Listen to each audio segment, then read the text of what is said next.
Uh, Ladies and gentlemen, we are going to start our lecture today, which was scheduled to start at 6, and I think we're now just past 6. And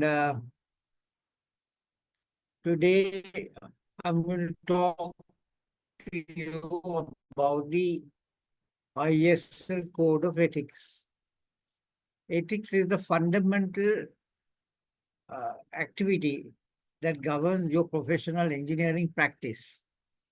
And I think it is extremely important that all engineers, at all levels, whether you be chartered or technologist or whatever it is, work within an ethical framework.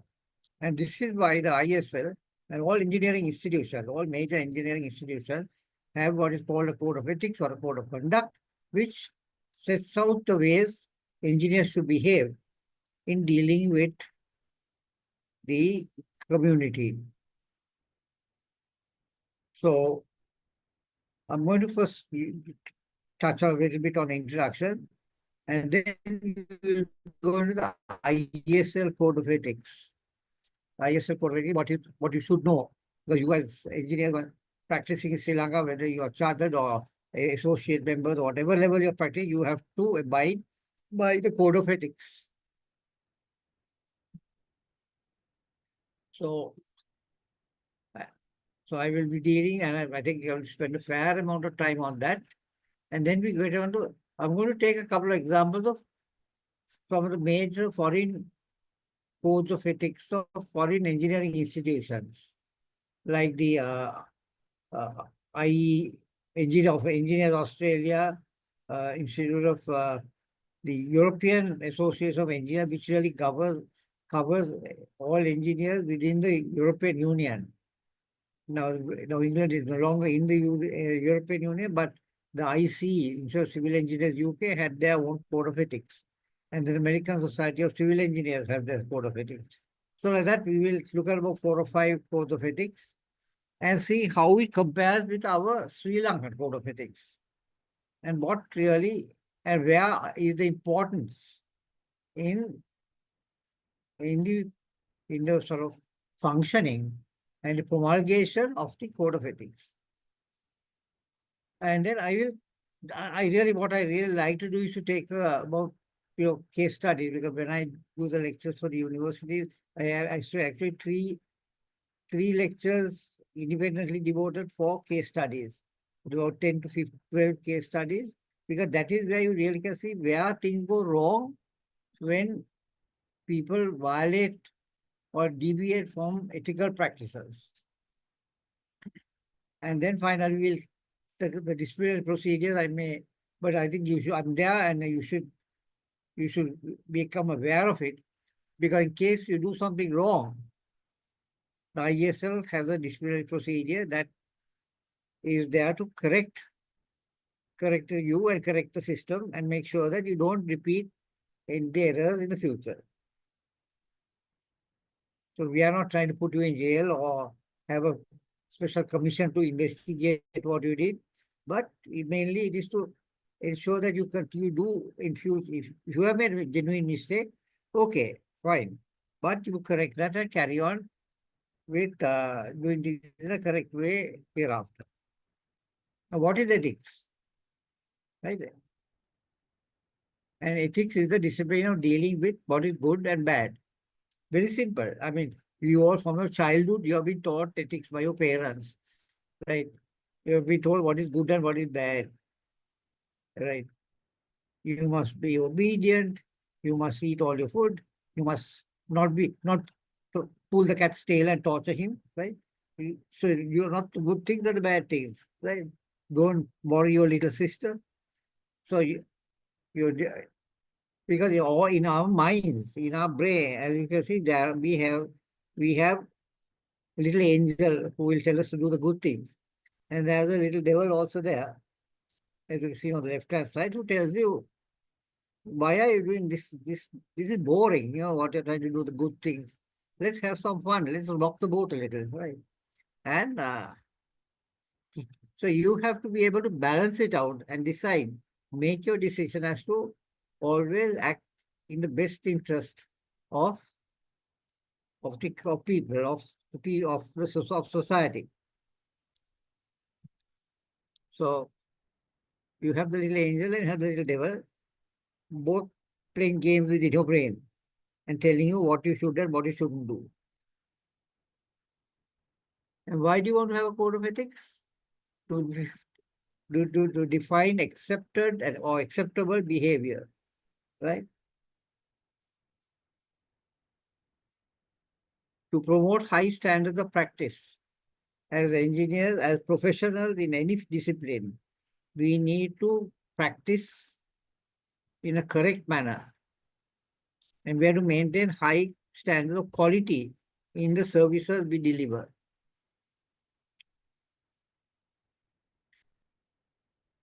Then to then provide a benchmark for members to use for self-evaluation. Because when you have a code of ethics, you can, and if you're faced with a problem, you have a dilemma in front of you, then you can always go back to the code of ethics and refer back and see, okay, what does it say for me to deal with this situation? And that will help you to correct and make a right decision. To establish a framework for professional behavior and responsibilities. Again, the code, and that is where the so-called code of ethics comes into play, because we have a framework for professional behavior and the responsibilities we have as engineers or doctors or any professional in society. It's a vehicle for occupational identity. Here we are not talking of, a newly imported BMW or anything like that. What we are talking of here is, it is a means of identifying yourself. And really these two, a mark of occupational maturity, it means that you are recognized, the engineers, because they have a code of ethics, they are working within a ethical and correct framework. And because you are a reputed uh, profession, occupational identity is established. Right? Now the IESL code, IESL, was established in 1906, but the code of ethics came into being only around what 1984, 85, somewhere around somewhere in the 1980s or 70s or 80s. Right? So after you are a well-established, recognized body, then only the code of ethics was developed, and then people recognize you and accept that you are a very mature, responsible body. Say that same thing is in other words, it's occupational maturity. You are matured and you are now capable of doing things in the right, correct way. So that's just a little introduction before we get on to the IESL code of ethics.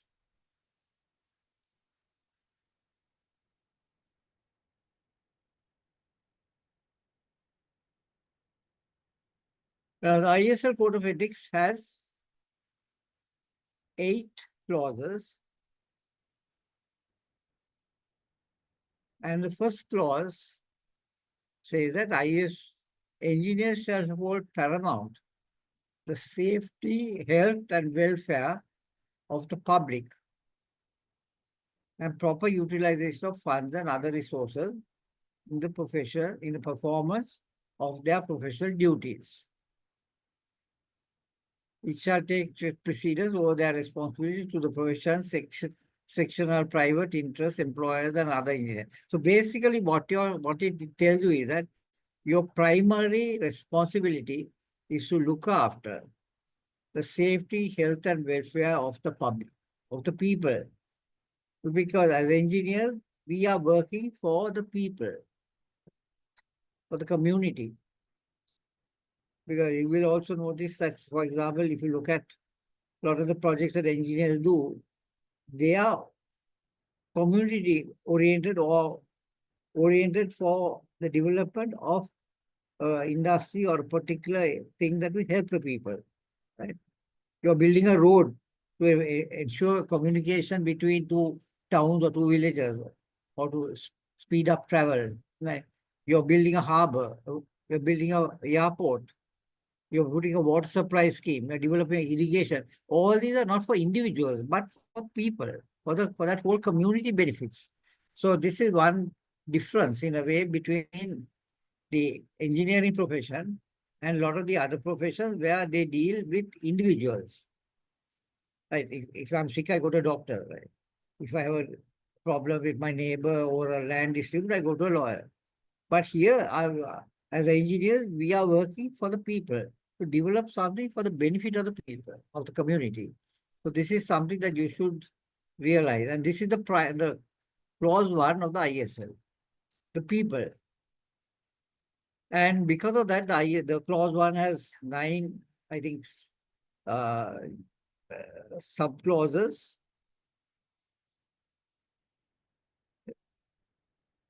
The first one says that it shall be objective and truthful in reporting. So when you are saying something in a reporting and thing, making statements, always be truthful. Don't try to avoid or get out of a situation by conning your way. Right? When you have to make a statement, always be genuine and correct in what you say. This is a very important clause, subclause. We shall endeavor at all times to maintain engineering services essential to the public welfare. Now, in Sri Lanka, you know that we are not privatized to the extent of some of the other so-called developed countries. Our electricity, our power is all, utilities are all handled by through the state sector. Our water supply is handled through the state sector. Right? The transport to a great extent was handled. The railways is 100% state sector.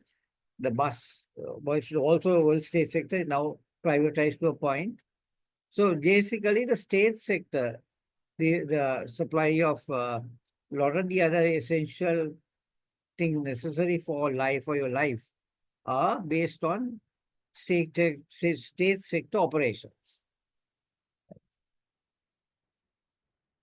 So the idea is that the engineer should always ensure that all these services, the utilities and the services that they are providing to the people do not get disrupted and cause inconvenience.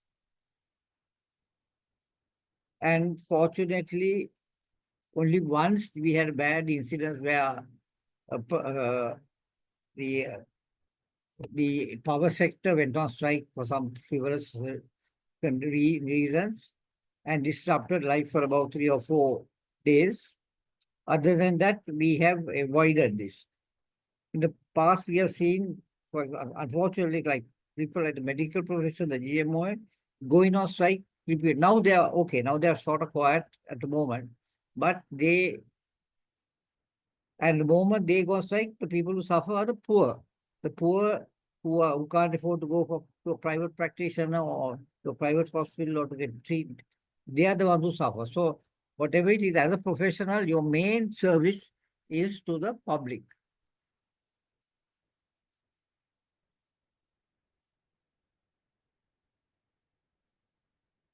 And then as engineers, all our design work, all our work is based on standards, engineering standards. Right? And engineering standards are important. Why? Because they tell us how to design and do a job safely. And as you know, when you do your structural designs or your designs of any mechanical components or power system, whatever it is, there are always safety factors built into your standards, which enable you to work, ensure that there's a factor of safety, that in case there's a accidental overloading, there's still enough capacity to accommodate that, ensure that nothing serious or damage, no serious damage happens or there's no major breakdown to the system. Then you don't participate in assignments that will create a conflict of interest between the engineer. Can I get this thing out of the way?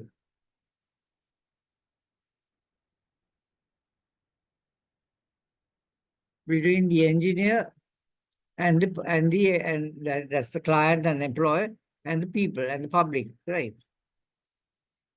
Because conflict of interest means that you are say example, if you are an engineer in an organization and you are working on a special project for the benefit of the people, you don't do something that will cause harm to them, right?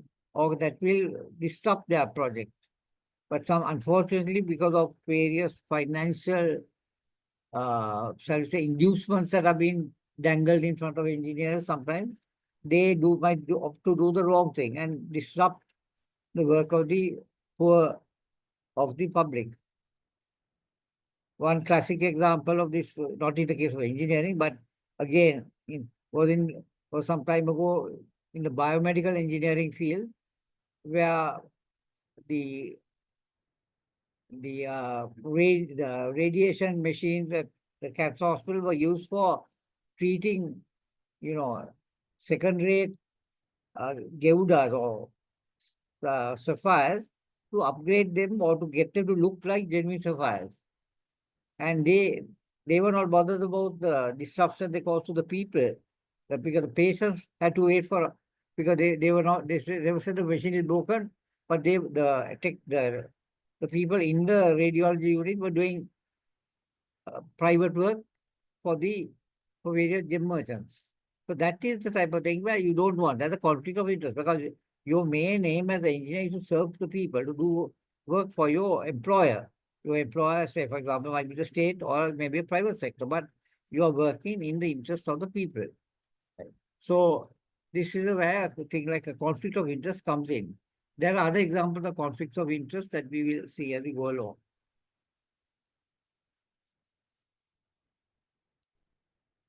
But it was stuck there. Okay.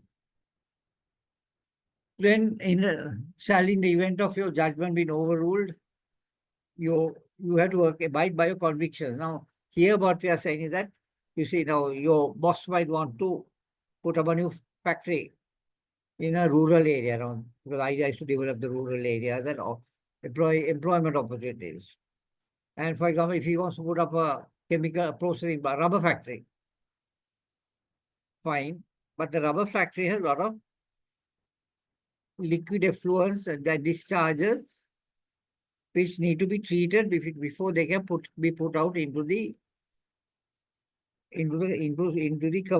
waterways or into the community. But what they do, for what people have been doing in the past for years, is that they pump it into the river, the closest river or waterway, and that pollutes that waterway. So people who are separating downstream of where this thing has been, pollution is taking place, are affected. People upstream are okay for the moment till somebody puts a factory beyond that. So it is your job if you are in that position, you are told to go and do a factory, and you say, fine, I can do it, but I need to have a proper treatment plant to get my effluent, the liquid effluents, which are pollutants, cleared and brought in line with the national standards for liquid effluents before we can pump it out into the waterways. And it might mean additional costs of putting up a treatment plant, but you have to be able to convince your superior, your employer, that this is necessary. And now, thankfully, the law is also fairly strong on this, so that people will fall in line. Earlier, people disregarded the law and felt that they could bribe their way and get out of situations. But now it is not becoming that easy. So, fortunately, there are ways of now ensuring that there are controls in place.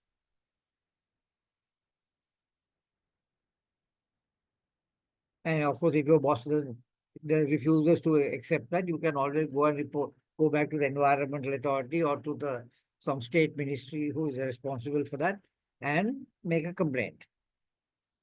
Then you contribute to public discussion in engineering matters in the areas of your competence, in what you know.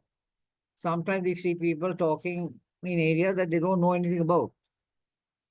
But if you are you are, as an engineer, you are competent in particular areas of engineering, and you can give good advice in those areas. And that is where you should come out and talk to the and or join in public discussions to ensure that that you can also make a valuable contribution to the just a moment, to the community.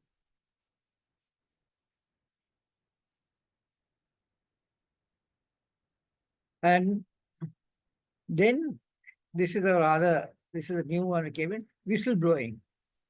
Do you know what whistleblowing is?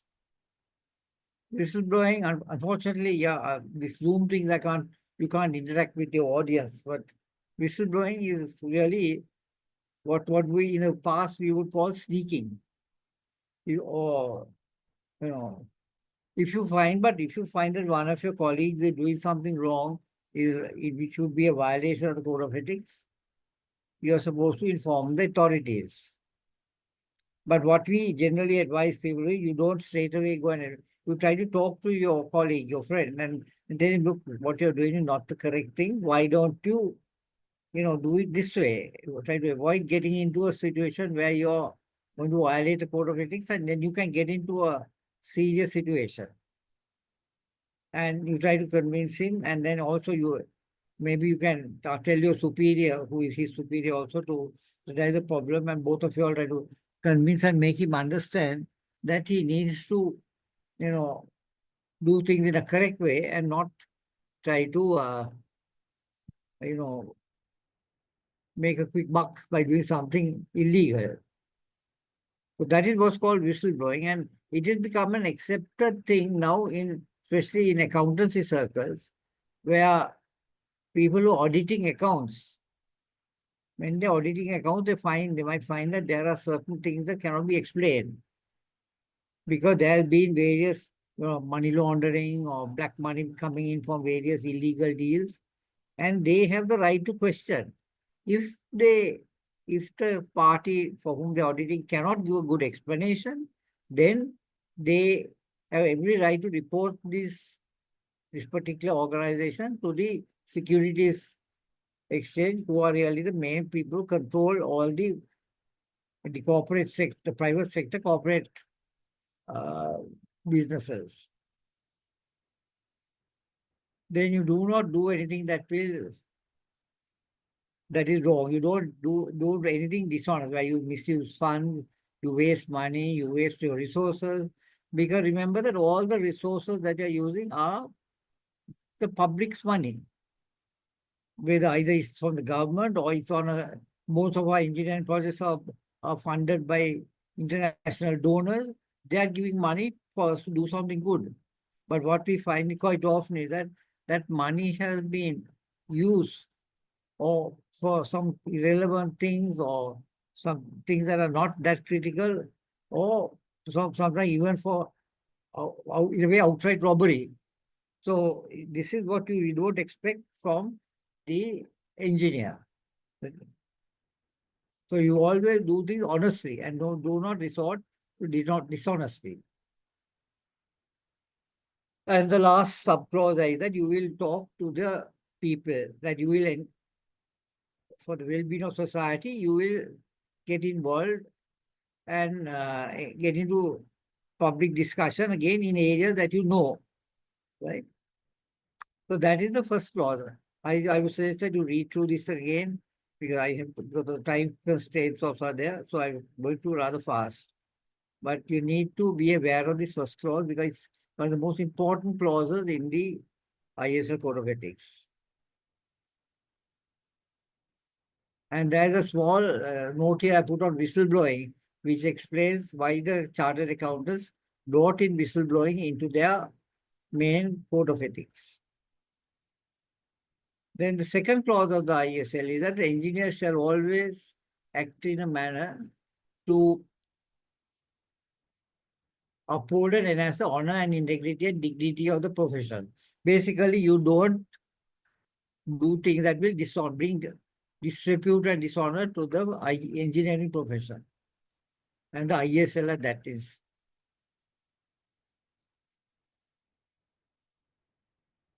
So, okay.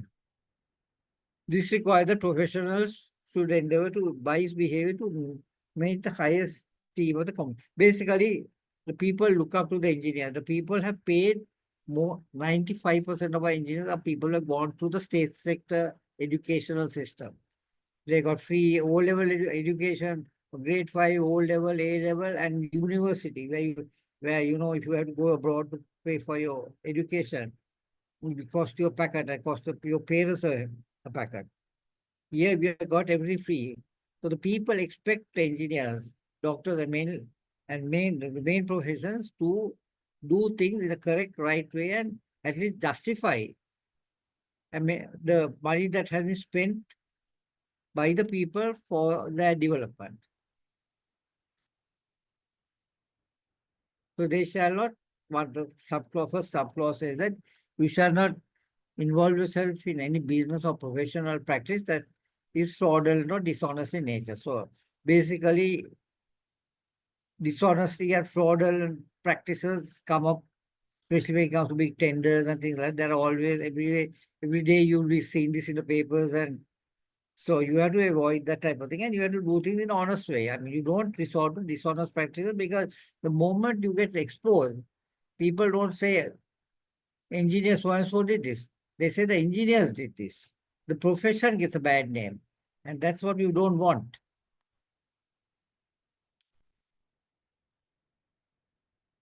You do sometimes people do the wrong thing, and then because they have the right thing, connection with people in fairly influential position, they try to conceal their unethical acts. That also is not acceptable. Right? They're supposed to do things and show that you have done what you've done, and if you make a mistake or you've done something wrong, at some point you're going to get caught. You can't hide. You can see now, even after years, things are coming out now about various things that have happened in the past and which are now being questioned. So you can never suppress the truth. So you will, as they keep saying on TV every day now, you can never suppress the truth, but one day you will get caught, and sometimes in your old age, now that who is the some fellow, Philippine president, 85 or something, he'll be no question and might go to jail. So whatever it is. So be careful that don't do this or anything wrong. Don't try to hide the facts by using the connections you have. This is a rather rarely happens, but anyhow, what they say that if you have if you are working with another with engineer, you have a company, a private company, say Pereira and Fernando, structural engineers or electrical engineer, whatever it is, you say chartered electrical engineers. And if Mr. Fernando gets caught for doing something, for violation of the code of ethics, and is removed from the IESL, usually the worst case of the is that you can be removed, struck off the roll of the IESL. Other punishments are lesser, but for the worst offense, you can be struck off. If a person has been removed, then you cannot continue your business with that person. And you cannot have your name of Pereira and Fernando, chartered engineers, chartered electric engineers, or chartered electrical and civil engineers, or whatever it is. If you have some son or some son family who are in engineering and got a chartered, you can say Pereira and Sons, not bakers, but chartered engineers. Fine. But you cannot work with a person who has been struck off the roll of the Institute of Engineers. The same in the medical council. I mean, all these big professions have this. Then, when you select people, you select on merit. This is something that we like to do and we strive to do. But very often, there are list of people, names sent to the interview board saying, sent by various influential people, politicians, and from the top downwards, saying, these are my supporters, my candidate, my constituency people, take them. And then you are left with they are not of the quality of some of the people you like to take. But who suffers? The institution suffers because the institution, you are taking a third-rate person for a top-grade guy who can be taken. But hopefully, again, these things will now are now getting corrected. So, but always make sure that when you interview and when you are on interview panels, you always engage people on the basis of merit. And again, when you are sort of charging fees as couple of principle, adequate and appropriate remuneration. That is the payments you are making to your staff are keeping with the qualification and market price and the going market rates, because that gives them recognition. Again, unfortunately, we find that in the engineering field there is a wide range from in different subsectors of the profession, and that can create a problem. But this is keep varying from time to time. But as long as for your particular field, be it civil engineering or mechanical or IT, or you pay the person a good price in keeping with the general accepted national rates. That's clause 2. Clause 3 is again a very important one, where here you are responsible for the environment. Engineers are responsible for the environment. Sustainable management of the planet's resources, and you minimize adverse environmental impacts. This is very important because the environment has been ruined shall we say, by incorrect engineering decisions and incorrect engineering practices. And that years ago, maybe people weren't bothered about when coal came in, when internal combustion came in, the people were not bothered so much about the gas emissions, the effluents being discharged, and all that type of thing. They got power, and that power was the driving force for the industry. Now we are looking at this in a different way, and now we realize that because we did not appreciate the role that power played, that the effluents and the discharges played on harming the environment, we are now faced with all these problems like greenhouse gases and climate change and all these sort of unwanted things.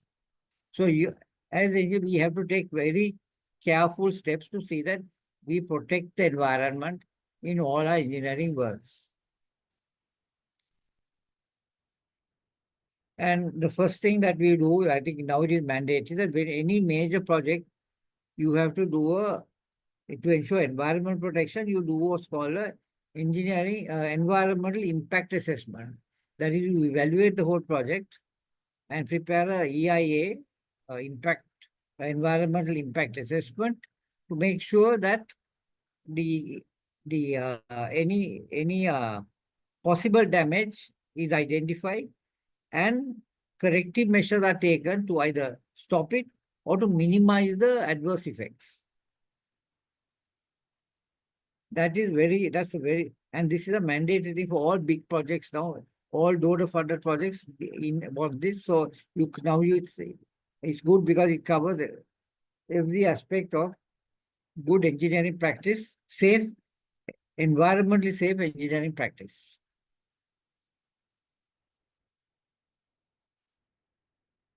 Then you, as an engineer, you should know the respective theoretical regulations, the legislative regulations, policies of at government and at international level that are relevant to environmental protection.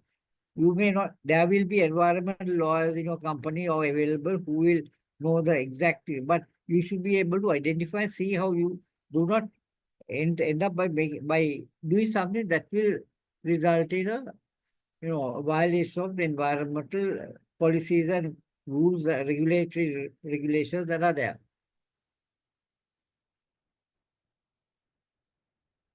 Then generally nowadays, when any major project, as you know, you have to work with a team. It's not only engineers, but even engineering, there have civil engineers, electrical. If you're talking of, say, a highway project, there are civil engineers, mechanical engineers, geotechnical engineers.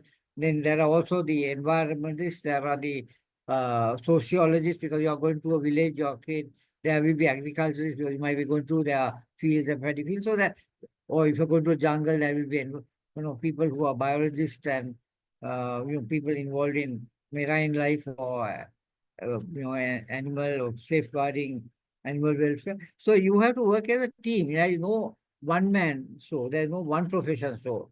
Nowadays, the world major projects involve a whole team of people working, and you have to work. You can cooperate with the team because I'm the engineer and I know everything. You don't come to tell me because other person, each man has his own particular area of specialty, which contributes to making the project a safe project. So please be mindful of that and always learn that to work together with a team because you will also learn some additional things in addition to which will supplement your engineering knowledge.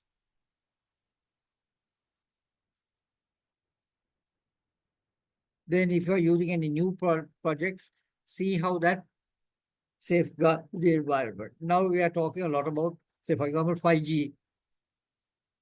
Recently, Rolto and someone was advertising, said 5G is back. 5G is good and it has a lot of benefits. But there are some concerns that people have had in the past. So make sure that there are no sort of issues that can cause damage or uh, problems to the people's health or the environment by using new technologies which are not yet established. For example, if we were to bring in nuclear power generation, for example, unless we do a thorough study and know how to manage it and we how to control it, we are going to end up with a mess. So similarly, and even something like coal power. When we got coal power the first time, there were a lot of things that were not really looked into from an environment point of view, especially the emissions from the stack, the discharges from the cooling water system. All those things are now only being tried. They're trying to correct. And we had the coal plant running for so many years now. So these things, before you start on a new project, you have to look at all these things to make sure that the environment is not being degraded. And then another way, of course, one thing which we have been doing for a long time is to minimize or reuse waste and the safe disposal of waste matter. Say building debris or any packaging material, all those, wherever you can, you try to use it rather than just dumping it into the waste area. Or I think now a lot of timber, for example, or instead of timber, they use plastic pallets so that you avoid felling of trees. Things like that people are doing now. And you you try to save money, save the environment by being conscious of minimizing the use of natural resources. And then conservation. Now, this is something that we are talking about for donkey's years. Yes, you go into a room and put on the lights. When you leave the room, switch off the lights and the AC and whatever it is. Now people don't bother about these things. They just keep the lights on, the AC running full blast, and they're gone for their lunch or something there, and the room is this energy has been wasted. And all that is money. Money and especially for a country like us, conservation is one of the most important things of saving.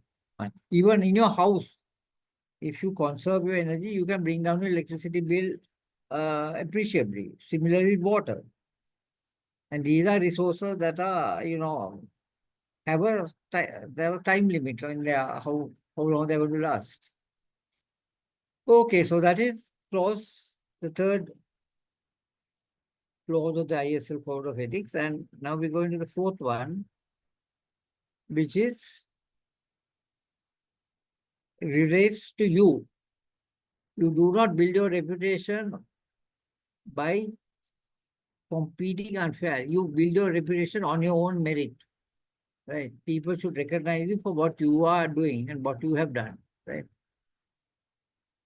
And for that, you shall not try to resort to bribery or try to give gifts to various people in power or in influence so that you can get pushed up the ladder in your job. or in a position, you don't resort to undercutting. You know what undercutting is, no? Because if two or three of you, say there are five of you batchmates, or you're all competing for a particular job, and the guy who maybe is the most qualified, with the best results and good experience, he is chosen. But then you start a Kalapattaras, famous thing in campus, Kalapattaras, and now with social media is so much easier. You try to bring down that person's reputation. To say either now, and now it's very easy also to say that he's in the wrong, support in the wrong political party or whatever it is, and destroy his chance of being or getting a top job, and you who are less qualified and not as competent as him get that job because you have the right pull.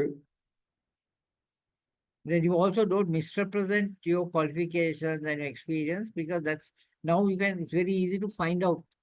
And the moment employer who has called for, when he checks your CV, finds that you have fund, right? That's saying you're stuck off, and you're not going to get that job. So you have to be very, very careful not to misrepresent your qualifications uh, or your sort of achievements, your experience, by saying that you know this, that, and the other thing when you have not done those things. Then malicious talk is again being Kalapatra is another fear. When we get back to the where it's character assassination once again. You just try to pull down a good person because you want to creep into his shoes. That is what we don't expect, that type of behavior from a professional, and here as engineers, we don't expect our engineers to resort to that type of thing to secure a position. You secure the position because you have done, you can justify what you have done. Right? So you have to be very careful and not resort. But these are human traits. Okay, we are all human beings, so and in countries like here, where these have been going on for some time and are very accepted, you think that there's nothing wrong in doing it. There is a lot of wrong in doing things there and destroying a person's character or his chances of maintaining a good position. Then you don't use connections. This is the other famous thing. Whenever you want a job, you go and tell Tata, Mama is the chairman of that corporation. Can you put in a word? So Tata tells Mama, and Mama puts it, but you are not as qualified. There may be better people than you who should get the job. If you are recruiting about 25 people, taking one dead piece of dead wood like you wouldn't matter. But if it's a one-off job, that company or that organization needs the top guys for that particular position. And the company will suffer if the wrong people get it. So don't ever use connection. Again, what I'm saying, you get what you want get because of your own ability, your own merits, your own uh, display of honesty and workmanship and knowledge, right? And not by cheating and creeping into positions. Engineers are very modest people. They don't go and advertise themselves like some other professions. But always remember that be modest about what you do, and also be don't unnecessarily criticize unfair. Don't unfairly criticize the work of other engineers. Sometimes we are modest, all right, but sometimes we also tend to be critical of, say, another engineer's work, saying that, yeah, that guy didn't do this job properly. He should have done it this way, that way, and that. If you know he should have done it, you should have told, discuss with him and said, why don't we do it this way? Right? This may be a better option. So you have to, this modesty is fine. That I think engineers generally don't advertise, but refrain from unfair criticism of the work of other engineers is, I think, something that we need to take note of and avoid doing. And again, acknowledge the contribution made by your subordinates. Just to give a simple example, when I we involved in various multi funded projects, and in one major project where a big bridge was built with Japanese aid in the East Coast. And when we went there, I think then the president or the prime minister, I can't remember who it was, but somebody came, and there was this engineer who was like and he went around. He didn't let all the subordinates who did all the design work and all the site work and all were kept aside, and he went behind, the main man.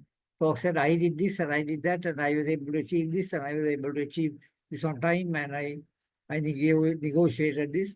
Whereas all the work, he only, all his work was done by his subordinates who did everything. Now, what you really want is to give the recognition also to your juniors, your subordinates, because they also contribute to what you have achieved. So, and engineering basically is always a team effort. You have to remember, you're always working together as a team, whether you're building a road, a bridge, a airport, or a harbor, whatever it is, you're building, it's a team effort. I think some of the universities are they made the cars, they're racing it at various international races, they're electric cars, but that's a team effort. It's not one man, it's not a one-man show. It's not one. And the whole team needs to be acknowledged for what they've done. Honestly, don't resort to plagiarism. You know what plagiarism is? Where you're copying the works done by other people. Right? And you don't do that. You do original research and you publish that. You do that. Now with AI also, it's very easy for you to start coding and writing things that sound as you have done it. But it's also easy to find out. So now there are also AI checks in the that's available on the software now to check whether it's been done honestly or not. And then you don't intellectual property right. You don't, if you're going to use somebody else's work, get their permission and acknowledge the fact in your publication. So these are things, little things, but they are important. And all these help to project the image that the engineer is an honest person, person who does things in a correct way. And then you don't go charging high rates when you're, sometimes because you have if you're getting a project because you know the top people in power and you're getting the project, so you might put unrealistic rates to make money because you also have to give those people a cut. So you are dishonest. And sometimes to get a job, you will go very low, very low prices to get a job, which it will end up where you can't do the job at that price. And then the whole thing suffers. So what is plagiarism? Plagiarism, I think you know, is to see, to sum it up, plagiarism is an act of fraud. It involves both stealing someone else's work and lying about it after. You can use somebody else's work and acknowledge it. That is accepted. I mean, but you don't use somebody else's work and then say that's my work. That is stealing and lying. And that's what plagiarism is. Clause 5 is also an important clause. Engineers shall perform professional services only in the area of their competence, specialization.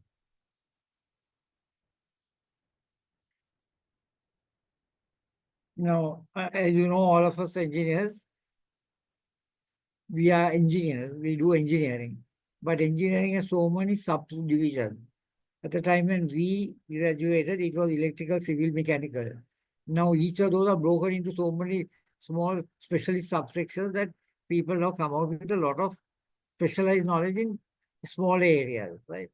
So your competence may be, for example, in civil engineering, you may you know what say irrigation is and you know what water supply is and all that type of thing. But your specialty may be structural design and structural. So that is your specialty. So you only work in that particular area. Right?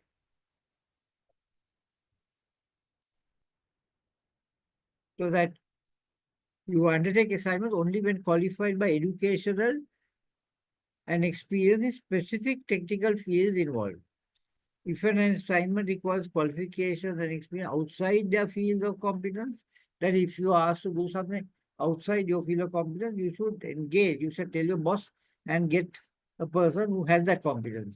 Now, getting back to structural engineering, because of this issue of high-rise building, earlier they said any civil engineer can design a building up to 3, 4 stories, fine. Now we're going up to multi-story, 30, 40, 50 stories, right? There is like uh, the average, the building, the mid-rise, the high-rise, going up super high-rise, different areas, right? And the IESL conducts and certifies engineers in these different areas. For example, now I think so, super high-rise is I think over 10 or over 12 or 15 floors, or I can't remember now exactly. Now, if you, but you are competent, you are certified to go up to maybe 8 or 9 floors, say, mid-level. Now, if your boss tells you he wants to design a new office block and he wants to go up to 15 or 16 floors and he tells you to do it, you must tell him, look, I can't. I'm only certified. He said, you're a structural engineer, you're certified. You said, I'm only certified for 9 or 10 floors, right? But this has been done by a person who certified for a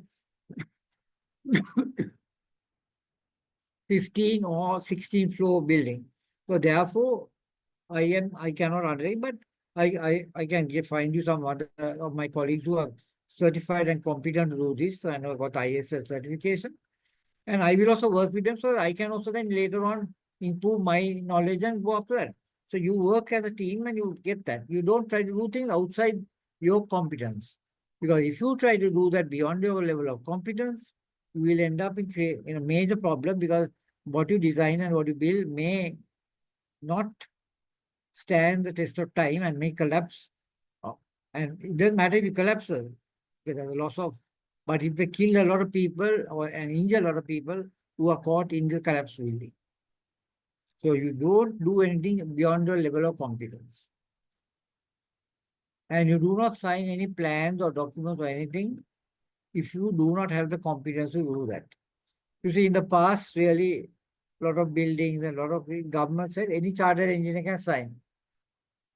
Now they are becoming very specific that electrical designs can only be signed by electrical engineer, LV design engineers who are certified and by the CEB. Structural buildings can be designed by certified by structural engineers depending on the level of the building is going. So now it is much more regulated and controlled. And you always do things within that area of that you are competent to, and you don't do things beyond that area of competence because you will end up by you causing a major accident which can injure and cause a loss of life to a number of people. So this again is a very important, it's just two sub clauses, but it's a very important clause that is relevant to the engineering profession. Then loyalty, basically you have to be loyal to your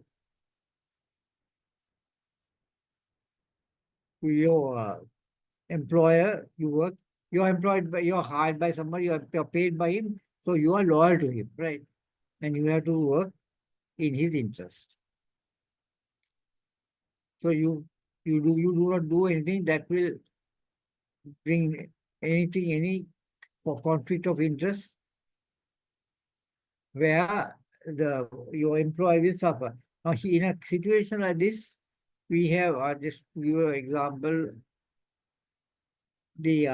For example, you may be take it again the example of in the state sector. The RDA gives you a job, awards a contract to build a roadway, and and the RDA will give the design for the roadway. But the bridges sometimes they tell the contractor you design and build the bridge, but the design has to be certified by the RDA finally. Now,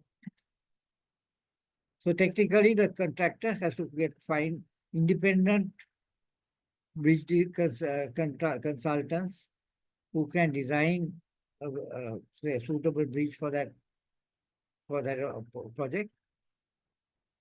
But what happens is sometimes, and then get that approved by the RDA. But sometimes what happens is that the contractor approaches one of the engineers in the organization and tells them, look, if you can do this, you know you're friendly with the person who is authorizing. If you can do this, and we will look after you. So he does that, and then what happens is that even if there are faults sometimes because of his friendship with somebody in the organization who's certifying, he may get away with it. And finally, there is a faulty structure being put in place, which again can maybe fail at some point of time, resulting in a loss of life and various other things. So you should never give rise to a conflict of interest situation, and because that will show that you are not loyal to your employer. Neutrality is another area of that is the area that sometimes when you're a senior engineer, no, you will be that's the client, that's the contractor, and you might be put as the engineer within inverted commas, the engineer, right? Because you are acting between the two, the client and the contractor. So if the contractor, any payment for the contractor has to be certified by the engineer. Now the engineer and has to be honest and unbiased. The main is unbiased, neutral in making his decisions. Because it's like, for example, the contractor is quoted for particular project, and for the all the vehicles are allowed for the fuel, for the dump trucks and the dozers and all that, he has allowed a certain amount of for the fuel. Now suddenly there is a change in the revision in the price of fuel by the government, and fuel price has gone up, say, by 20%. Now that puts the contractor into a problem because he has to spend more for the fuel. So then he will come and tell the uh, engineer, the client, I need to jack up claim so much from this date on, from the day that the fuel price went up. So and he will prepare a schedule saying for these vehicles I spent so much and like that. And that has to be evaluated and certified by the engineer. And generally you have to be fair in your dealings. So if he finds that this man is added more than what he is really entitled to, then he can tell him, look, I can pay you up to this much, but not what you're claiming. And make sure that only the correct amounts as per the agreed calculations are paid. Similarly, if they might contractor will come and say, it's rain, I couldn't work on, I had to finish the job in 5 days, 3 days I couldn't work. I need another 3 or 4 days to do it. So he can say, look, it rained, okay, but one day it rained really hard, you could work. But other 2 days, and there's work to be done inside, within the building. You could have done all that rather than having the people idling. So I'm not going to pay you that. I'll give you 1.5 days to finish off the work, and you always finish it. Other than going to cut your paper. So you have to be honest and fair in your dealing with the contractors and people and having a represent, because you're in between your boss or the employer and the contractor. And this is where a fair judgment is expected. You don't expect any kickbacks, gratuities. Because if you're working for one party, you only work for one party. Now, some people will work in the morning for one company, and in the evening will go and be the design engineer in another company and get paid for that also. You can't. If you can work in two companies and do something totally different, ideally you should be working because you need to give your full time to your employer. But sometimes they will go and if you are a design engineer in one organization and you go and get involved in designs in another organization, similar design, that's a conflict of interest, and that is not fair, because that you are getting paid for doing something that is again creating a conflict of interest.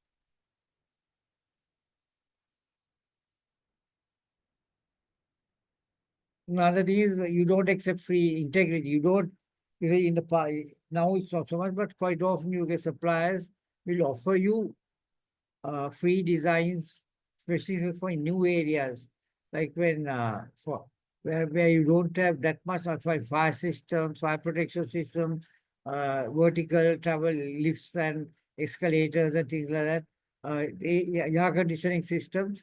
They will come and offer you will give you a full, all the details for your for the bond for your sorry for the for your tender, and you can put our design into the tender, and maybe so obviously if you put that design, nobody else can quote because their one is loaded in their favor. But there may be people who can give you a better system, which is more cost efficient, more energy efficient than what this person is offering you. So you should always get an independent party to, if you don't have that knowledge, get an independent party to give you that knowledge and to do the design for you, so that you do not compromise. Again, because your loyalty is to ensure that your employer gets the best system, right? Not something like this. That is not correct. Can you put that right?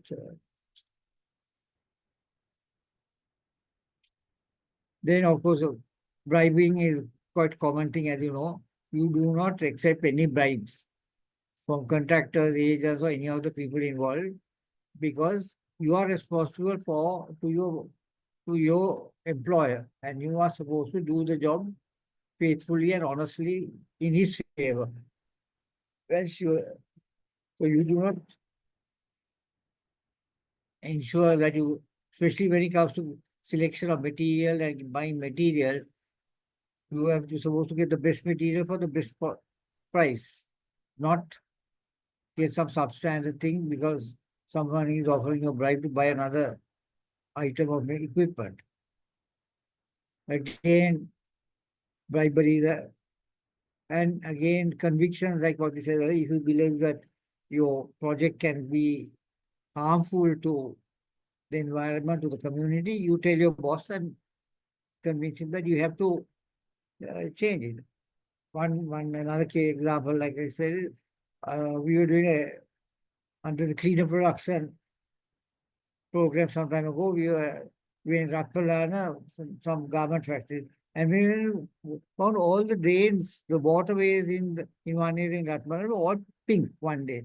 Next day or 2 days later go, they're yellow.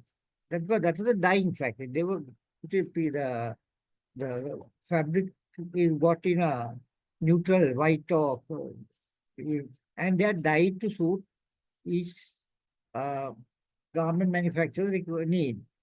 So we told them, like, okay,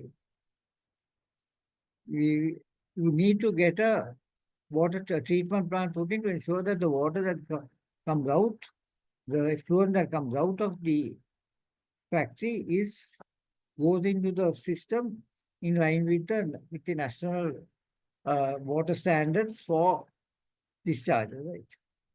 And threaten them with legal action and said that we cancel their licenses and all, and they had to do it because otherwise they would have been put out of business.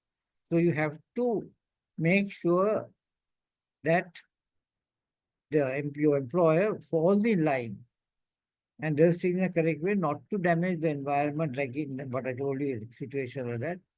Or that colored water also going into the wells and things in that area, and people were getting poisoned by bathing in those sort of waterways.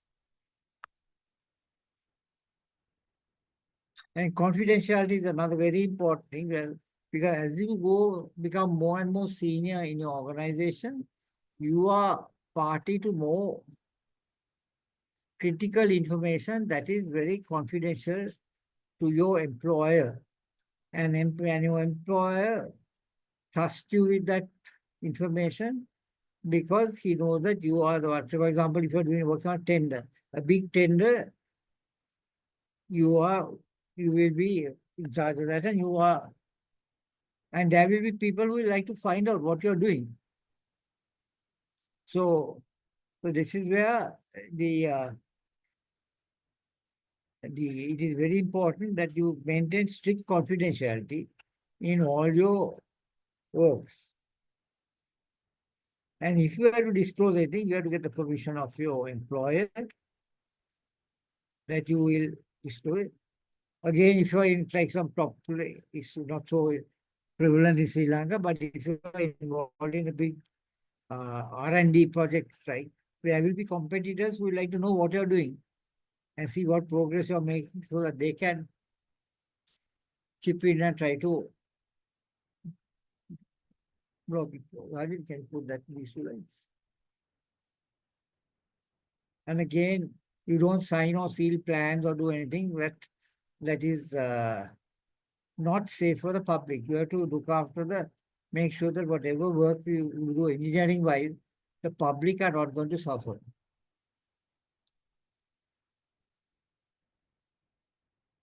The clause 7 is to be truthful, short one, on two clauses.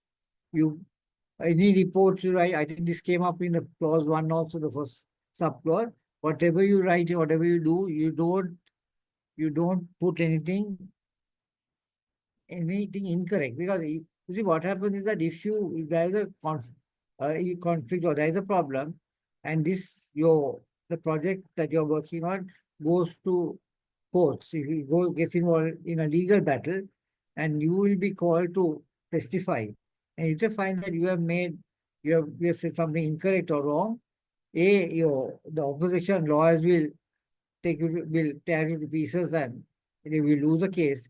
And sometimes you may be charged for perjury if you deliberately put something incorrect. Perjury is where you can end up with a jail term, and you will end up in jail with all the kudugaras, right? Which is not going to be very happy time for you. So when you are making a report, always be precise, knowledgeable, and know what you're talking about, right? And be accurate and be able to justify it with your calculations or with your research that you've done or with the observations and photographs and drawings that you've got, so that you can say that this is why I come to this conclusion because of the knowledge I've gained.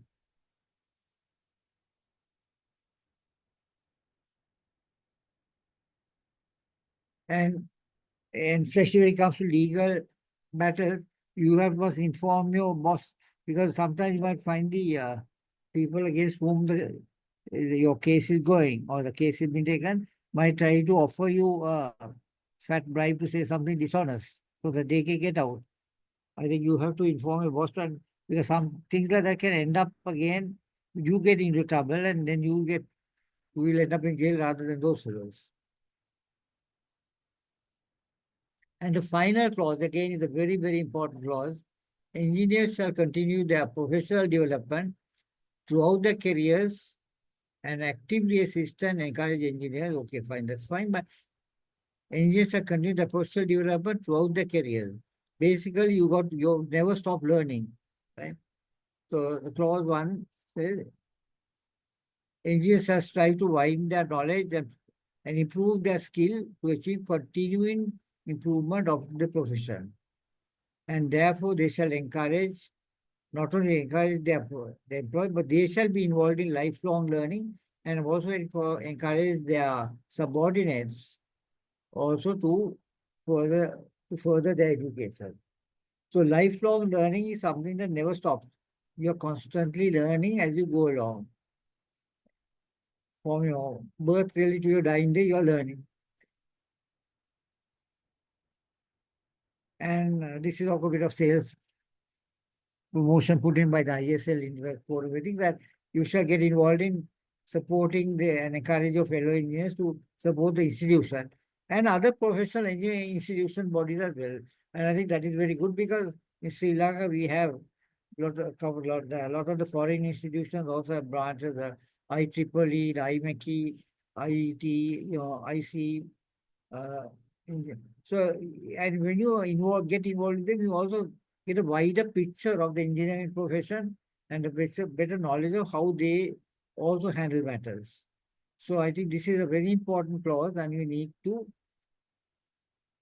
always follow and maintain. And this is why we always say that you also have to maintain a certain amount of CPD every year for for charter. There's a charter also for international professional engineer and other senior positions. You need to maintain a good level of CPD.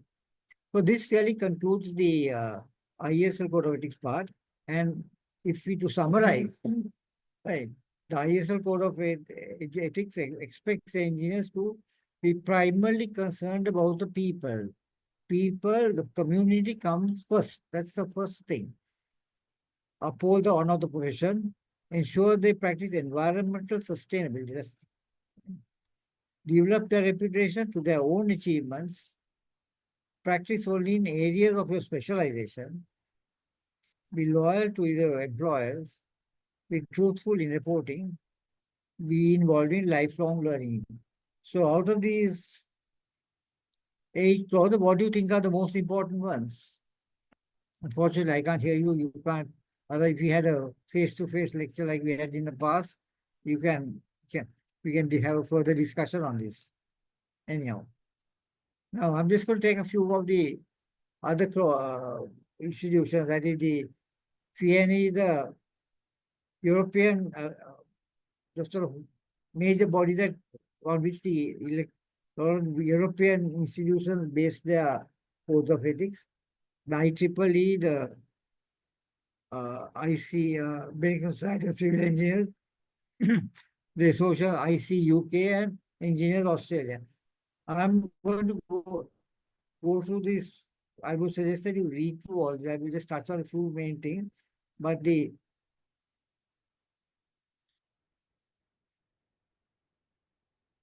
ethical principle of the FIANI, that is, and this applies to all the European engineering. The decision and action of engineers have a large impact on the environment and on society. So once again, society and the environment are the critical things. The engineering profession thus has an obligation to ensure that it works in the public interest there. Now, this is what we are saying, what it said, and with regards to the health, safety, and sustainability. So this is the guiding principle of all European engineering codes of ethics. And I would suggest you read through this because this is the area and see how close it comes to the Sri Lanka and what we have been talking about. Then you look at the IC Code of Ethics. Here they talk of the maintaining the reputation of the institution is one. They can only work in areas that they are competent to work in. Shall have full regard for public interest in matters of health and safety. Again, we are looking at and in relation to the well-being of future generations. That's why we say environmental considerations are also important. Then also here they go further and also say regard to the environment and for the sustainable management of natural resources, can develop their professional knowledge on a continuing professional basis. And found here that is you shall, if you are convicted of criminal offense, you shall notify the institution, all that, and that's also there, but make sure that people with a good standing are in the institution. Then the IEEE also, again, the summary of the IEEE one is, we the members, there are a whole lot of clauses, so I'm not going to go through all that, but I would suggest that you read all this in your spare time. We the members of the IEEE in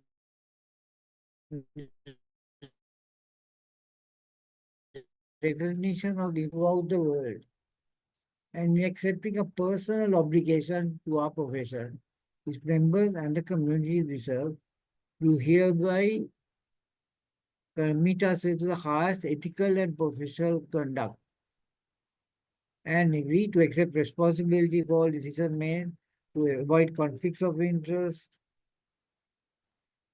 to be honest and realistic in stating claims, understanding of technology,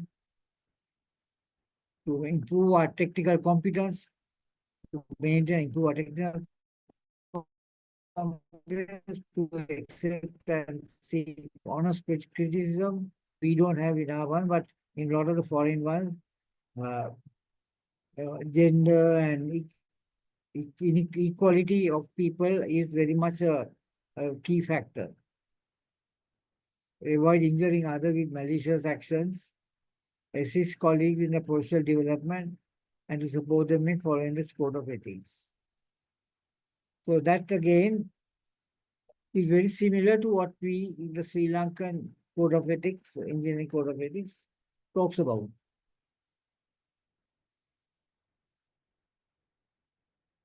And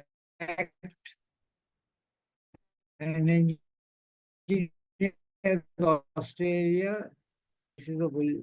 So integrity means okay, you act really consciously, honest, trustworthy, respect the dignity of all persons, practice competently, get again maintain and develop your knowledge and skills, represent areas of competence objectively, act on the basis of adequate knowledge. Right? All these are covered in different language in different terms, but in our most of these say exercise leadership, uphold the reputation of trustworthiness of the practice of engineering, support and encourage diversity, and make reasonable efforts to communicate honestly and effectively to all stakeholders. Take into account the reliance of others in engineering expertise. So basically, a lot of it is common and promote sustainability. Again, here we are talking about for become engage responsibly with the community and stakeholders, practice engineering for health, safety, and well-being of the community and the environment. See, all these are common areas. And then if we are American Society of Civil Engineers, again, fundamental principles are the engineers shall uphold and advance the integrity, honor, and dignity of the engineering profession by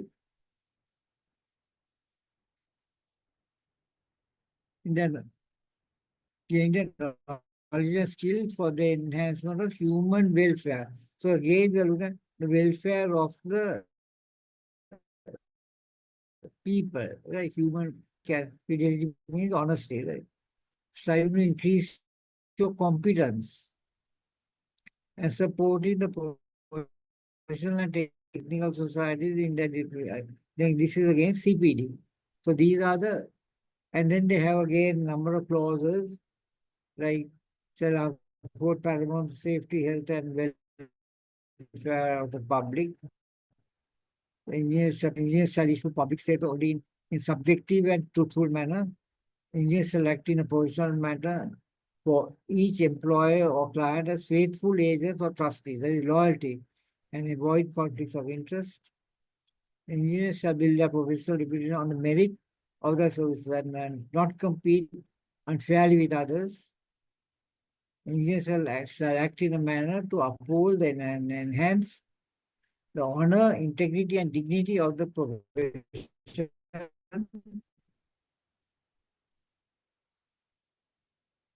And engineers shall continue CPD to in the in all the major.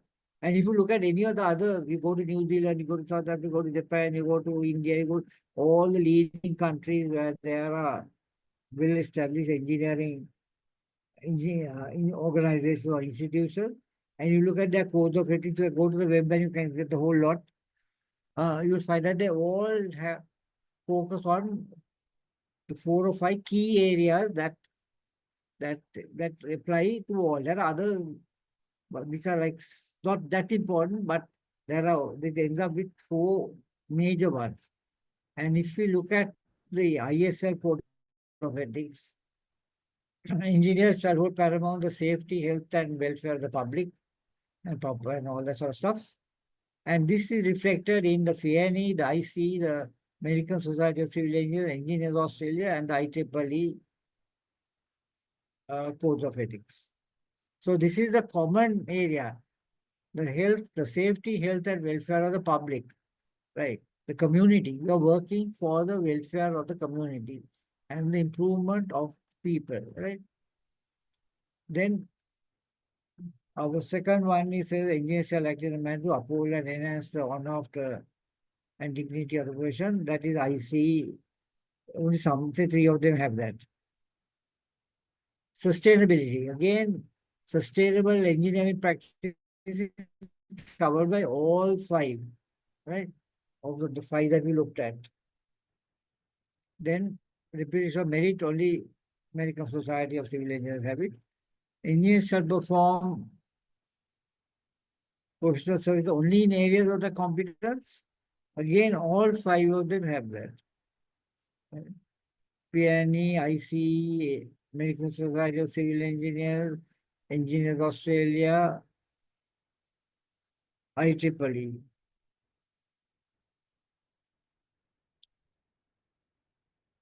Loyalty business, only one or two people have it. Truthfulness, again, two or three people have it. And CPD, again, is highlighted by everybody. So if you look at it, right, IESL, FIANI, ICEA, IEEE, and American Society of Civil Engineers, people, public and the people is there everywhere. All five of them considered one of the major attributes of the engineer. Sustainability, again, is one of the major attributes expected of the practicing engineer. Specialization, working only areas of your competence and your specialization, is again something that everybody has taken on board. And lifelong learning is the next key one. So out of the 8 clauses that we have in our code of ethics, these 4, the welfare of the public, of the people, the safety, health, and welfare of the people, maintaining engineering sustainability, working in areas of your own competence or your specialization, and continuing with lifelong learning throughout your life are the major ones that are expected of the professional engineer. And this is what is expected of you when you become, even now, as associate members, and when you become chartered engineer and you have more responsibility, yes, you have to maintain this. And this is what we expect from you. And any violation of this will be a problem.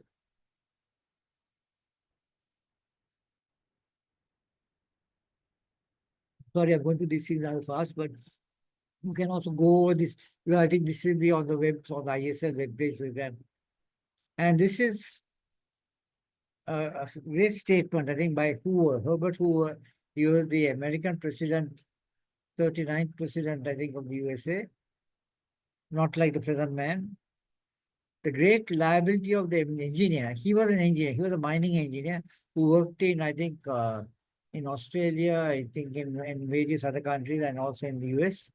The greatest liability of the engineer compared to many of other professions is that his works are out in the open, where all can see them.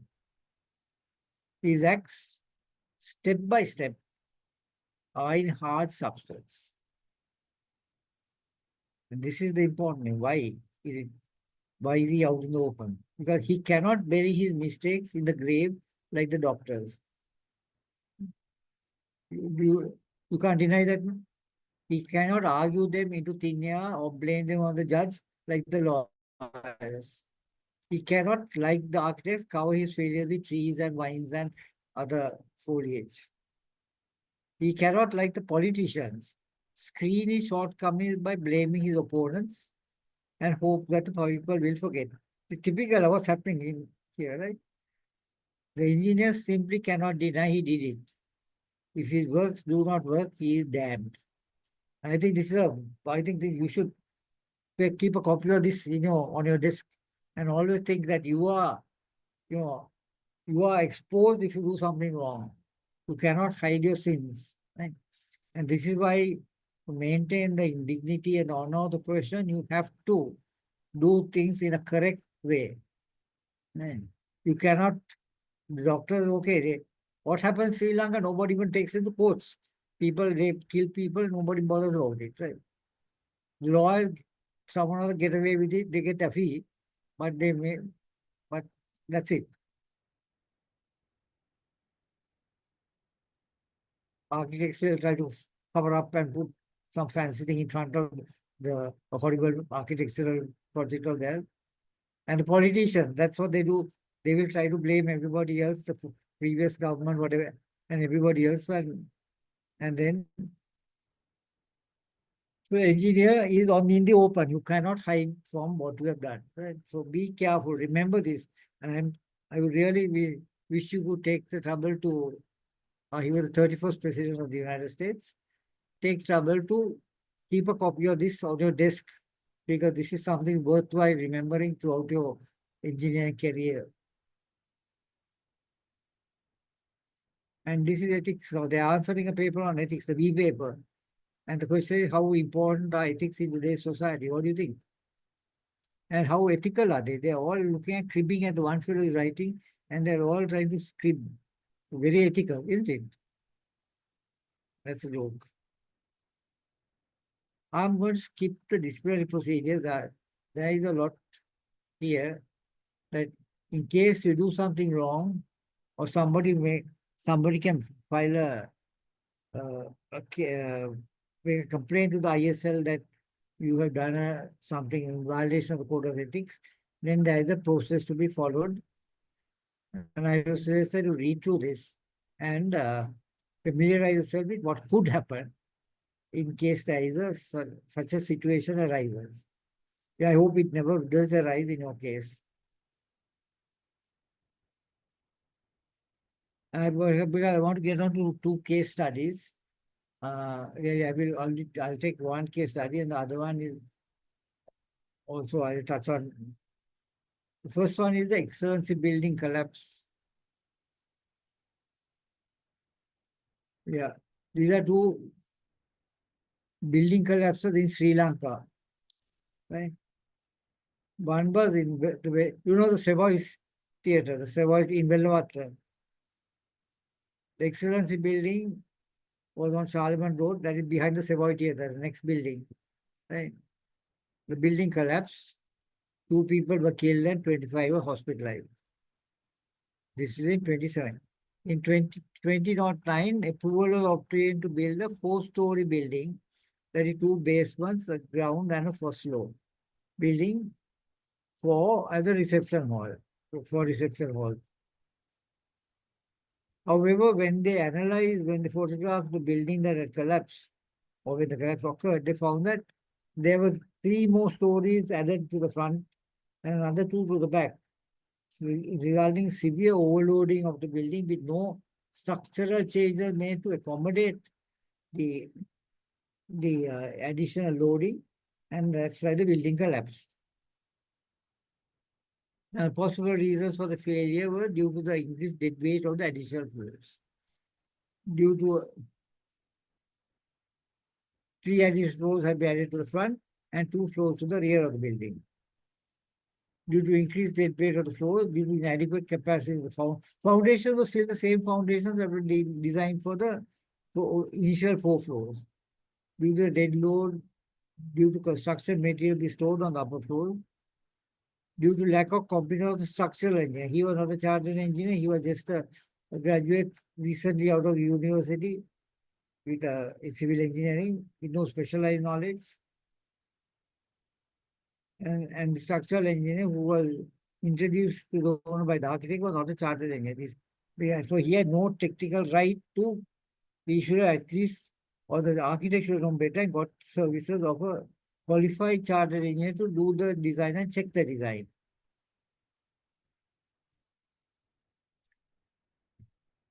The issues that came up, the ethical issues are that the client illegally adding floors without consideration to the level of risk and the safety of life and property.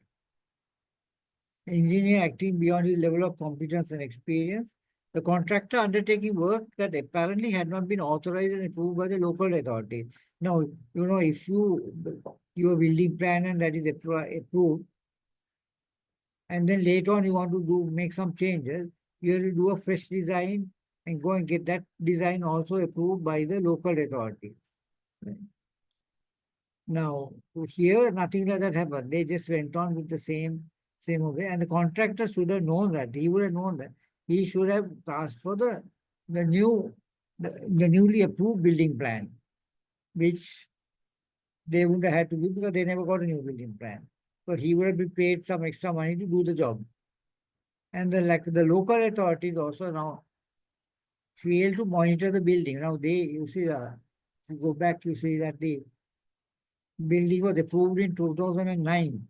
In 2017, about 8 years later, maybe they started building, maybe say around 2014 or 15. The thing collapsed. Now, at that time, really, the local authorities should have gone and visited and seen what was happening. But obviously, they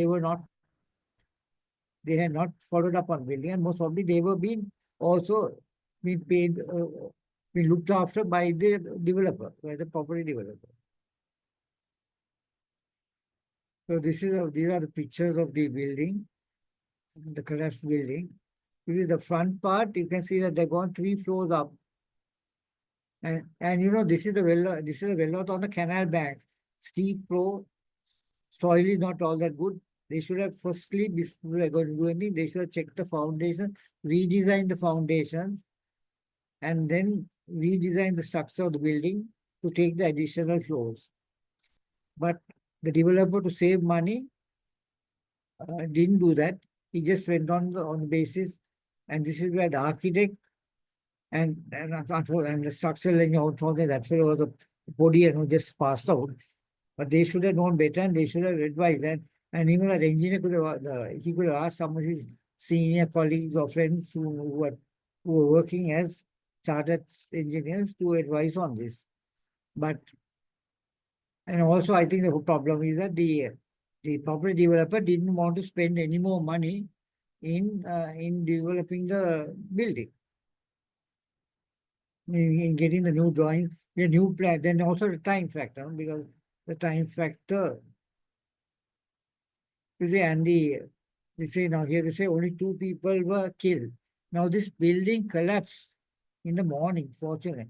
That they were getting the hall ready for a reception, a wedding reception in the evening. If the building had collapsed in the evening, there would have been a lot more people killed and hospitalized. But there would have been more women, children, big crowds there. And the casualties and fatalities would have been much greater. In the morning, only the people who were doing the work there were people who were affected by this. But even then, 2 lives were lost and 25 were hospitalized. But unfortunately, you see, in Sri Lanka, we have no follow-up. Nobody knows what happened, whether any legal proceedings were instituted, what happened to these people. Looks like they must have paid off somebody and got away with, or there's no evidence available now to charge them for anything. God only knows. And the second one here again is another house in Kandy that again built on the steep on the side of a mountain. In Kandy collapsed. It collapsed on the hotel below. And 3 persons who were in that hotel at that time, there were a couple and their 2-month infant died. The building had been constructed on an extremely steep slope when it collapsed, and debris had fallen on 2 buildings that were located below. Approval was given only to construct 4 stories, but a 5th floor had been added. Somebody else said when they did check further, they found that there was lesser, the approval was for lesser floors. The NBRO pointed out, now the NBRO, National Building Research Organization, the Candyman pointed out that there were several water passages under the house, in this mountain, under this hill slope, and the house was built obstructing the wastewater passages that could have weakened the foundation of the house. You see, all these investigations should have been done before they started building, before the plans were approved. Now, that time also the the authorities should have approved the building, after checking everything and making sure that they had covered all the areas. The Kandy district geologist for the NVRO said that the house was not built on stable land And the contractors should not have used the concrete and steel, had not to concrete and steel bar properly. I think basically here what happened was maybe if they specified a grade 40 concrete, they must have put grade 30. If they put the 10 millimeter steel bar, they might have put 6 millimeter steel bars. So some hanky panky had gone on there. And the house was, because this was a very steep slope. Bottom line, they should have researched all these factors about the water passages and all that before starting on the construction. And the CEDA, the Construction Industry Development Authority, found that the failure in integrity, official lack of due diligence, failure in integrity, failure in official due diligence, that is, the local authorities should have monitored and checked on everything, and building standards were the main contributors to the disaster. Sadly, but that happened. Now, here I think later on they found that the original building was for 2 stories, and the foundations were designed for Corey. In addition, about 3 more levels have been done without Kandy Municipal Council approval. The building was, so, but somebody in the Kandy Municipal approval would have known, right? But they would have been bought up. It's what happens. The building was built on sandy soil, having subterranean waterways. The design was obviously inadequate for the extra loads. The construction company was registered with, now all contractors are supposed to be registered with CEDA. And they are different, again, different levels. Say, like people like the MAGA and ICC and all at the top level, but there are lesser levels where, depending on their resources and the financial stability and equipment there, they can do lesser level buildings. But they have to be registered, because then there is some responsibility. At the moment, when they are not involved with anyone, there is no responsibility. Official monitoring of construction, including site was lacking. That is, the local authority never cited the place. Or if they came, they had to drink with the contractors and the property developer and went away. That's all. So the need for all clients, builders, consultants, and contractors to adopt ethical practice was very important. So this is the building. You see, if they did 2 floors, they went up 5 floors. And this collapsed onto this thing at the bottom there, where it killed this couple and the little infant. The second, I'm going to go through this very fast because this is a very long thing.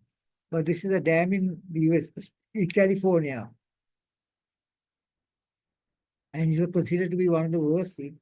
The dam breached in 1928 and it's considered one of the worst disasters that happened, civil engineering disasters that happened.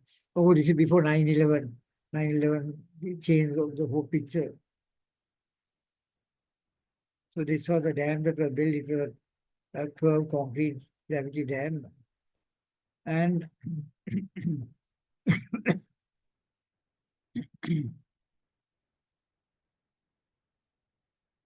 I suggested you read through this whole. And the person, the chief design engineer, was a guy called engineer called William Mulholland. Now, William Mulholland had a good reputation of designing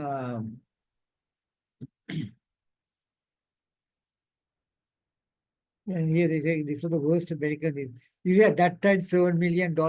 Now, if they evaluate the loss, it must be running into hundreds of thousands of dollars.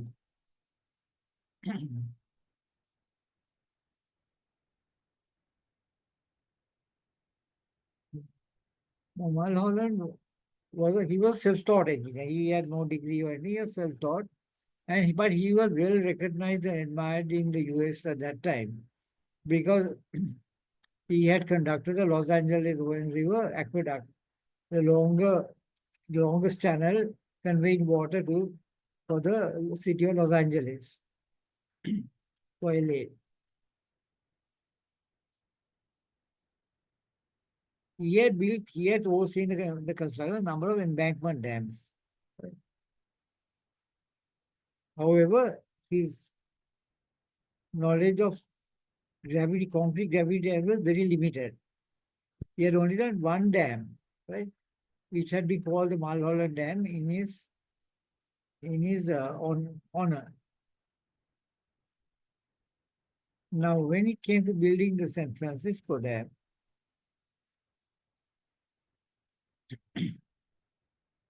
so when he thought that this concrete dam, the gravity dam, would be the best thing to be put in there.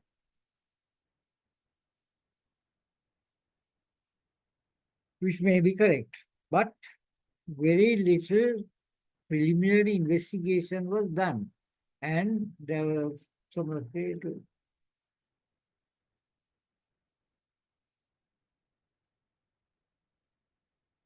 plans of the dam were based on the one dam that he did, the Mulholland Dam. Now that was a much smaller dam. Right. We'll come to that later on. Sorry. You see, you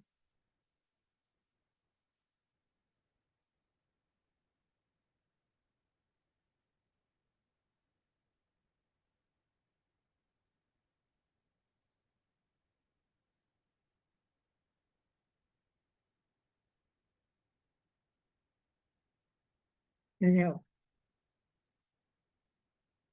it was the Mulholland Dam was a much smaller dam. It was much less acre feet of capacity. The San Francisco Dam was a very large dam, must be about 4 to 5 times larger than this, and had a huge volume of water.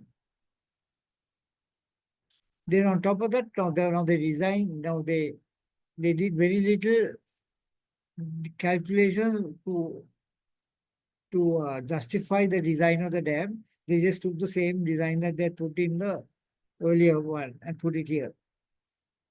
On top of that, they raised the height of the dam by 20 feet, 10 feet on two separate occasions because they wanted to store more water.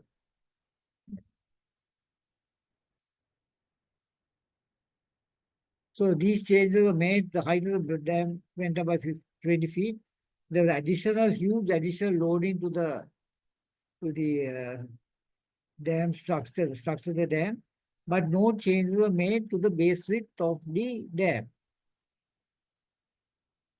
So the safety margins for the structural stability decreased significantly.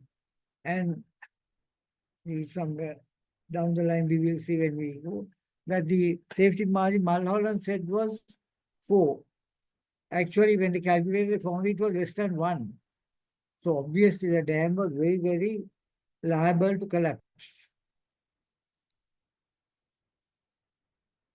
And now Mulholland, in all fairness, and his team, they recognized the need for extended construction time, additional cost of materials, and all to do all these project changes. But the investors, now the Los Angeles County, they had a lot of private people investing. You see, their water at that time even was the people were selling water to the people. They had to pay. Right? That if they delayed their sort of financial uh, the viability of the thing would not be good. So they objected to any delay due to having to postpone the construction to improve it and design and said that they must go ahead and finish the dam on time as it is. So without increasing the base of the base width of the dam or anything, they just built at a 1004 and increased the load of the dam and built it.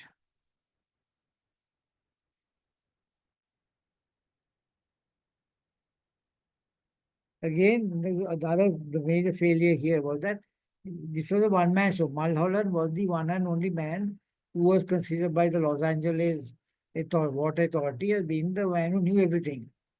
They never got an independent evaluation or independent opinion for this dam, for the changes being made to the dam. They when analyzed, they found that the safety factor was less than 1, though Mulholland claimed the design had a safety factor of 4. It may have been he may have been talking about the Mulholland Dam that he built, the smaller dam, but this was the safety factor. In reality, it was less than one, which made it totally unsafe. And then they found they didn't do any geological or geotechnical investigation. They found that this had been the site of some prehistoric, uh, what they called a paleo landslide, which got reactivated. And and this is again the fact that there was no geological investigations done on the soil conditions of that area where they're going to build the dam. Later on only they found that this had been the site. If they had done all the research at that time at the beginning, they would have found that this had been the site of some prehistoric landslide, and which was still liable to get reactivated at some point of time. So with that enormous water pressure that was built up within the dam, this thing automatically got reactivated and failed and failed completely. Where at the end of the day, only the middle part of the dam was left.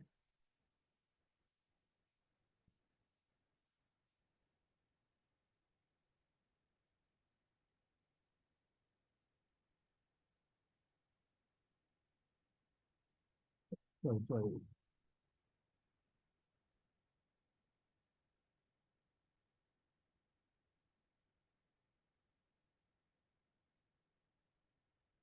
Only the middle portion of the dam was left with both this is Mulholland and one of his assistants. Yeah. Only the middle column was, and all the embankment, on the side, the dam side on either side of the central portion was just collapsed and washed away. So millions of gallons of water just flowed into the Pacific Ocean. In the meantime, thousands of acres of land were destroyed.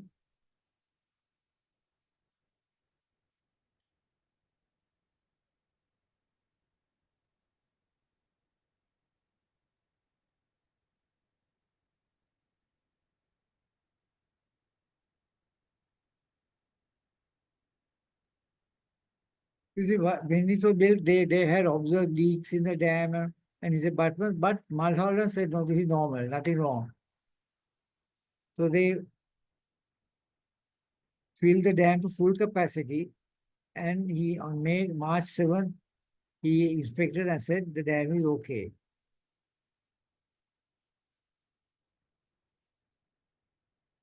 On March 12th, the dam collapsed.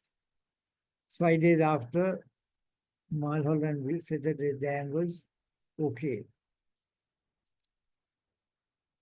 And the whole billions of gallons of water went rushing down to the Pacific Ocean.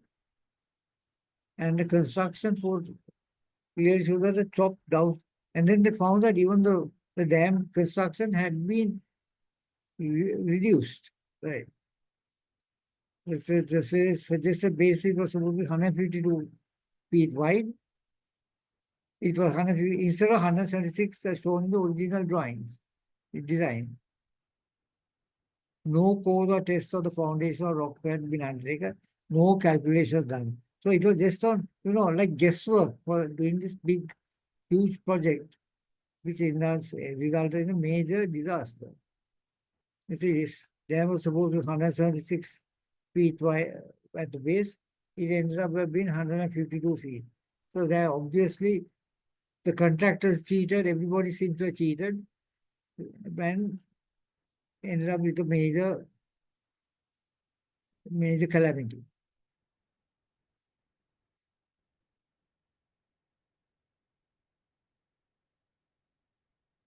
So Malholan accepted the fact that he had done that he was responsible for the collapse. But that was it. I mean, he resigned from the board, and that's all. There was no legal action or anything taken against him. So the ethical issues here are the dam designer working on his level of competence, His company was in the design of embankment dam and not gravity concrete dams. He had only done one dam up to that point. Reusing the design of that one gravity dam, which was 7,500 acre feet, whereas the San Francisco dam is 32,000 acre feet. It's like four times the, little more than four times the capacity of the smaller dam that he built. And no detailed geological investigation carried out.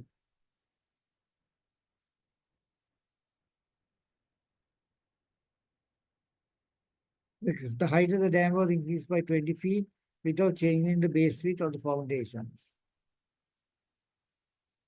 The safety factor which was supposed to be 4, was really found to be 1, less than 1.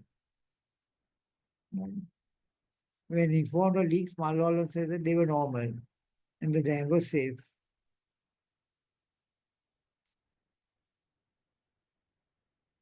The, the client, that is the Los Angeles Board of Water Works and Sanitation, or whatever it was, didn't have proper procedures to ensure the integrity of design and construction. They depended on one man's opinion, one man's views for for the all their judgment. And this is what was highlighted in the inquiry that followed. A sound policy of public safety and business and engineering judgment demands that construction and operation of a great dam should never be left to the sole judgment of one man, no matter how eminent, without checks by independent expert authority. For no one is free from error, and checking by independent expert would eliminate the effects of human error and ensure safety. So this is the problem. You see, they were so hooked on to this man, Mulholland, that he knew everything and that he would do everything correctly. It resulted in they are not taking any action to review or cross-check, and ended up in major disaster.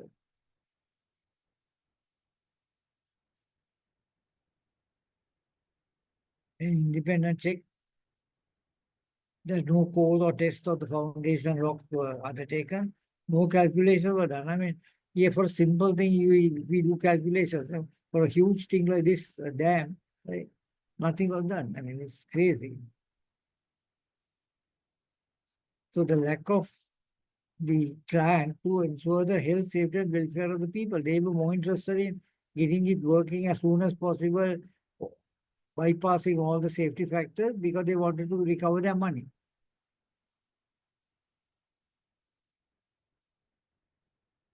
The engineering team began effective. The client did not take corrective action because it would be too costly for the project and to the investors. This is the problem. So this is the plaque there at the site to tell you about the sad story of the San Francisco Dam. This little bit in the middle only is all that is left from the two. There's a lot of information on this you can read up, and so we come to the end of our chat on the code of ethics. I think your exam is on the 30th of Sunday. So wish you all the best. I hope you do well. You will have, there are two questions in ethics. One is based on my lecture and the one is based on Engineer Gamage's lecture, which has already been had. So wish you all the best and I hope you are successful in the, pass the B paper and we'll proceed to get your chartered engineer status in a couple of years' time. So thank you and good night to all of you and wish you once again all the very best. Bye.